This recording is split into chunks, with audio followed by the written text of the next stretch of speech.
Olá, terceiro ano! Aqui é o professor Davi e hoje nós vamos fazer a correção das atividades do PET final avaliativo. Antes de começar, já peço a vocês que se inscrevam no canal para não perder os próximos conteúdos. E caso ano que vem os PETs continuem, eu estarei aqui fazendo a correção e explicação do conteúdo, como de costume. Tá certo, turma? Então, vamos começar com a correção das atividades. Atividades. Atividade 1. A atividade 1 vem trazendo um texto sobre vacinação. Por que antivacinas optam por não imunizar seus filhos? O movimento antivacinas surgiu após estudo fraudulento publicado em importante periódico científico. O movimento ganhou força principalmente após a publicação de um artigo científico na revista Lancet, um dos mais importantes periódicos sobre a saúde do mundo, no ano de 1998, no qual o médico inglês Andrew Wakefield associou o aumento no número de crianças com autismo com a vacina da tríplice viral, que protege contra o sarampo, rubéola e cachumba. Isso foi suficiente para que os pais assustados deixaram de vacinar seus filhos. Entretanto, alguns anos depois descobriu-se que o médico, na verdade, recebia pagamento de advogados em processos por compensação de danos vacinais. A própria revista Lancet foi obrigada a se retratar, mas o estrago já estava feito. Estes efeitos do estudo antivacina é fato ou fake? Explique como funciona o processo de imunização através das vacinas e como elas são feitas. Explique quais são as maiores dificuldades que os cientistas encontram para fabricar uma vacina eficaz contra o Covid-19. Vamos então às possibilidades de resposta para a atividade 1. Então, pessoal, eu dividi as respostas da atividade 1 em 3 partes. A primeira, se é fato ou fake, é claro que é fake. A segunda, quanto ao processo de imunização, eu coloquei inicialmente o seguinte: as vacinas agem estimulando o sistema imunológico a produzir anticorpos, que podem combater doenças infecciosas, tornando o indivíduo imune às mesmas. Esta primeira parte é a versão resumida. Vocês podem complementar com as informações colocadas aqui abaixo. O objetivo das imunizações é estimular o organismo a produzir anticorpos contra determinados germes, principalmente bactérias e vírus. O nosso sistema imunológico cria anticorpos específicos sempre que entra em contato com algum germe.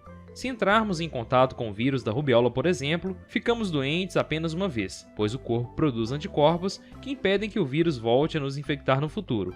A lógica da vacinação é tentar estimular o organismo a produzir anticorpos sem que ele precise ter ficado doente antes. Tentamos apresentar ao sistema imune a bactéria ou vírus de forma que haja produção de anticorpos, mas não haja desenvolvimento da doença. Ok, turma? Então aqui, uma parte resumida e uma parte mais completa, tá certo? A terceira parte, quanto à produção de uma vacina eficaz contra o Covid-19, eu coloquei como resposta o seguinte: a maior dificuldade que os cientistas têm encontrado na criação e fabricação de uma vacina eficaz contra o Covid-19 é o tempo. Geralmente leva-se anos de pesquisa para desenvolver uma vacina minimamente eficaz contra algum tipo de agente infeccioso. Outro ponto de grande dificuldade é o custo de todo o processo. Produzir uma vacina é caro e requer grandes investimentos. Tá certo? Fica estas possibilidades de resposta para a atividade 1 e agora vamos à atividade número 2. Atividade 2. Alimentação. Revise o conceito da pirâmide alimentar e preencha a pirâmide abaixo de acordo com os conceitos que você aprendeu sobre alimentação equilibrada. Cite qual nutriente deve estar em cada parte da pirâmide e dê exemplos de quais alimentos contêm esses nutrientes. E aí, pessoal, para responder esta questão, eu deixo aí para vocês uma pirâmide alimentar completa, citando alguns nutrientes e alguns exemplos dos mesmos, tá certo? Pausem o vídeo, verifiquem as informações e respondam a atividade 2. Beleza, turma? Após então vocês responderem a atividade 2, nós vamos à atividade número 3. Atividade 3. Realidade da mulher no esporte. Proibidas de competir nas Olimpíadas da Grécia Antiga, as mulheres só poderiam iniciar sua trajetória olímpica na segunda edição das Olimpíadas da Era Moderna em 1900. Observe o gráfico abaixo sobre o número de competidoras femininas em relação ao número total de participantes em todas as edições das Olimpíadas modernas. E aí temos um gráfico aqui com a proporção de mulheres nos Jogos Olímpicos. E aí em laranjado temos as mulheres e em cinza o total de atletas. E a gente vê uma grande disparidade até a última edição, que foi em 2016 no Rio de Janeiro, tá certo? Depois da análise do gráfico, vocês devem responder o seguinte. No gráfico observamos que o número de mulheres competindo nas Olimpíadas é cada vez mais próximo ao do número de homens. Entretanto, a igualdade está longe de ser alcançada. Cite e explique pelo menos 2 tópicos em que a igualdade entre homens e mulheres precisa ser alcançada no esporte. Vamos a uma possibilidade de resposta então para esta questão. Então, pessoal, eu coloquei 3 possibilidades aqui, tá certo? A questão pede 2, mas eu coloquei 3 porque fica mais fácil assim vocês construírem a resposta de vocês a partir destas colocadas. O primeiro ponto é investimento financeiro. Há uma disparidade muito grande no investimento financeiro nos esportes protagonizados por homens e nos esportes protagonizados por mulheres. Um exemplo é o futebol. O investimento no futebol masculino é muito maior do que o investimento no futebol feminino, a exemplo no Brasil, tá certo? Uma segunda possibilidade é o estímulo na infância e adolescência. As meninas são menos estimuladas que os meninos, e foi isso basicamente que eu coloquei aqui. Um terceiro ponto é a visibilidade na mídia. Esportes protagonizados por homens têm mais visibilidade na mídia, em detrimento aos esportes protagonizados por mulheres. Tá certo, turma? E vocês podem utilizar essas 3 possibilidades para responder a questão. Após resolver a atividade 3, nós vamos à atividade número 4. Atividade 4. Realidade da pessoa com deficiência no esporte. E aqui temos apresentado 3 esportes para pessoas com deficiência. Temos o vôlei sentado, o basquete em cadeira de rodas e o futebol de 5. E aí, a letra A vem perguntando o seguinte. Identifique os esportes para pessoas com deficiência retratados nas imagens acima e explique quais as adaptações são necessárias em relação aos esportes convencionais. Vamos ver a possibilidade de resposta para a letra A. E aí eu coloquei o seguinte, voleibol sentado. E aí temos adaptação na quadra e na rede, que tem dimensões menores, além de adaptações em algumas regras de jogo. No basquete em cadeiras de rodas, temos mudança nas regras de realização do drible e nas formas de condução da bola. No futebol de 5, se comparado com o futsal ou futebol de campo, temos a utilização de uma bola com guiso dentro, para fazer um barulhinho. Temos um campo com dimensões menores e adaptações nas laterais. As laterais possuem alguns limitadores, além da utilização de um chamador atrás do gol para ajudar nas finalizações e durante ali o desenvolvimento do jogo. Tá certo, pessoal? Fica então esta possibilidade de resposta para a letra A da atividade 4. Letra B. Apesar das belas imagens acima, sabemos que a inclusão das pessoas com deficiência no esporte está longe do ideal. Exemplifique situações e dificuldades vivenciadas pelas pessoas com deficiência na prática esportiva. E aí, como resposta, eu coloquei o seguinte. Pessoas com deficiência têm pouco incentivo e oportunidades no ingresso à carreira esportiva, devido à falta de investimento e políticas públicas que ajudam o esporte direcionado a estas pessoas. Outro ponto é a dificuldade de acesso, por questões físicas dos estabelecimentos, em academias, locais públicos de práticas de atividade física, dentre outros. Fica então esta possibilidade de resposta para a letra B da atividade 4. Atividade 5. Esporte e mídia. Analise os tipos de mídia abaixo e escreva MA para mídia antiga e MP para mídia do presente. E aí eu já fiz isso, pessoal. Temos como mídia antiga o rádio, a televisão, os jornais e as revistas especializadas. E temos como mídia do presente ou moderna as redes sociais, a internet, os podcasts, o pay-per-view, as transmissões em streaming e os canais de vídeo, ok? Assim como o meu canal. Após resolver a letra A da atividade 5, vamos à letra B.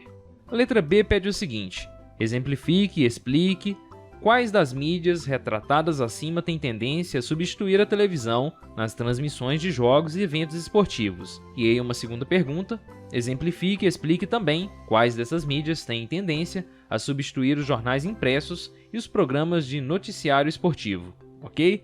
Vamos a uma possibilidade de resposta para a letra B da 5. E aí, como resposta, eu coloquei o seguinte: as mídias citadas acima que podem substituir a televisão, e estão substituindo, são as redes sociais e as transmissões em streaming, que já realizam transmissões de jogos e eventos diversos, fazendo a função que antes era destinada exclusivamente aos meios televisivos. Respondendo à segunda parte da questão, as mídias citadas acima que podem substituir e estão substituindo os jornais impressos são os canais de vídeo e os podcasts, Um ponto interessante aqui é que alguns jornais, tanto impressos quanto televisivos, já estão migrando para as redes sociais. Beleza? Vamos à próxima atividade, atividade número 6. Atividade 6. Ginástica e exercício físico. Explique a diferença entre exercício físico e atividade física e cite exemplos práticos de cada um. Vamos à possibilidade de resposta da letra A.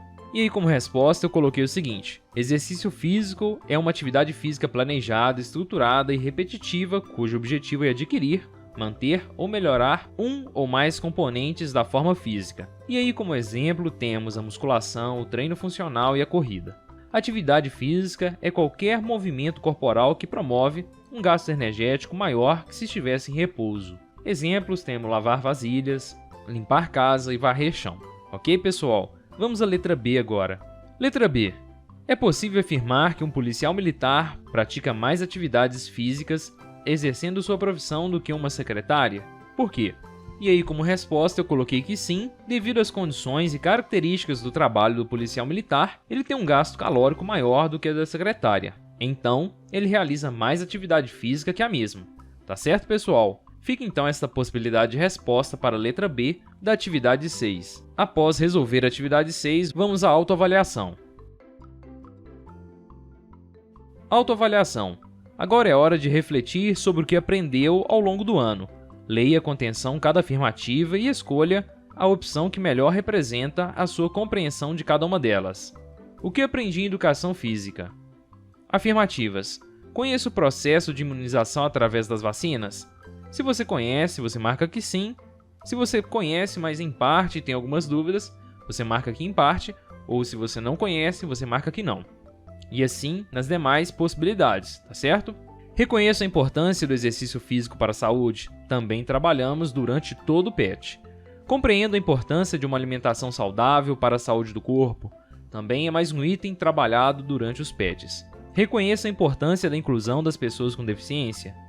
Percebo a realidade da mulher no esporte. Identifico as relações da política com o esporte.